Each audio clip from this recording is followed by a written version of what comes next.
الحمد للہ وحدہ والصلاة والسلام علی من لا نبی بعدہ اما بعد فاعوذ باللہ من الشیطان الرجیم بسم اللہ الرحمن الرحیم وَلَقَدْ يَسَّرْنَا الْقُرْآنَ لِلذِّكْرِ فَهَلْ مِن مُدَّكِرٍ صدق اللہ العظیم۔ سورہ قمر کی آیت نمبر 17 میں اللہ تعالیٰ فرماتے ہیں وَلَقَدْ يَسَّرْنَا الْقُرْآنَ لِلذِّكْرِ، اور حقیقت یہ ہے کہ ہم نے قرآن کو نصیحت حاصل کرنے کے لیے آسان بنا دیا ہے۔ فَهَلْ مِن مُدَّكِرٍ، اب کیا کوئی ہے جو نصیحت حاصل کرے۔ قرآن کریم وہ کتاب ہے جس میں پہلی امتوں کے سبق آموز واقعات ہیں۔ اس میں آئندہ رونما ہونے والے حوادث کی بھی آگاہی ہے اور زمانہ حال کے مسائل کا حل بھی ہے۔ مجھ میں برے جہاں کے علوم و فنون ہیں، مجھ میں برے جہاں کے علوم و فنون ہیں، قرآن میرا نام ہے ام الکتاب ہوں۔ آئیے ہم بھی اپنے آپ کو قرآن کریم کے ساتھ وابستہ کریں۔ صحابہ اور تابعین ہر ہفتے ایک قرآن ختم کر لیتے تھے۔ اس مقصد کے لیے انہوں نے تلاوت کی ایک مقدار مقرر کی ہوئی تھی جسے حزب یا منزل کہا جاتا ہے۔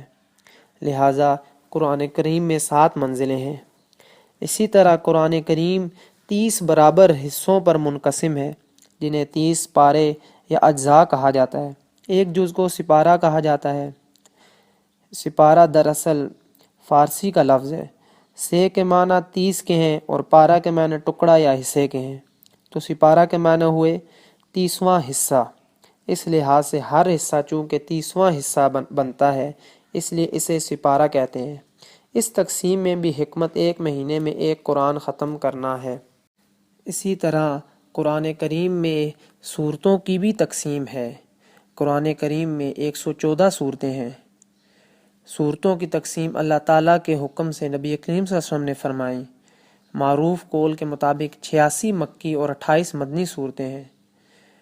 ہر وہ آیت جو ہجرت مدینہ سے پہلے نازل ہوئیں وہ مکی کہلاتی ہیں، اور ایسے ہی ہجرت مدینہ کے بعد نازل ہونے والی آیات مدنی ہیں۔ اور ایسے ہی قرآن کریم میں 558 رکوع ہیں۔ آیات کی ایسی متوسط مقدار کی تعیین جو ایک رکعت میں پڑھی جا سکیں اس کو رکوع کہتے ہیں۔ رکوع کو رکوع اس لیے کہتے ہیں کہ اس جگہ پہنچ کر نماز کے اندر رکوع کیا جا سکے۔ شیخ التفسیر حضرت مولانا احمد علی لاہوری رحمہ اللہ قرآن کریم کی خلاصے کے بارے میں فرمایا کرتے تھے کہ اگر ریل گاڑی پلیٹ فارم پر وصل دے کر روانگی کے لیے تیار ہو، میرا ایک پاؤں پلیٹ فارم پر اور دوسرا پائیدان پر ہو، اور مجھ سے کوئی شخص یہ کہے کہ احمد علی مجھے قرآن کا خلاصہ سمجھا دو، تو میں گاڑی کی روانگی سے پہلے ہی اس کے سامنے پورے قرآن کا خلاصہ بیان کر دوں گا، اور وہ خلاصہ یہ ہے کہ اللہ کو عبادت سے، رسول اللہ کو اطاعت سے، اور مخلوق خدا کو خدمت سے راضی رکھو۔ مفسرین کرام فرماتے ہیں کہ تمام آسمانی کتابوں اور صحیفوں کا خلاصہ قرآن کریم ہے، اور قرآن کریم کا خلاصہ سورہ فاتحہ ہے، اور سورہ فاتحہ کا خلاصہ بسم اللہ الرحمن الرحیم ہے، اور بسم اللہ الرحمن الرحیم کا خلاصہ با میں ہے، یعنی بسم اللہ الرحمن الرحیم کی با میں ہے،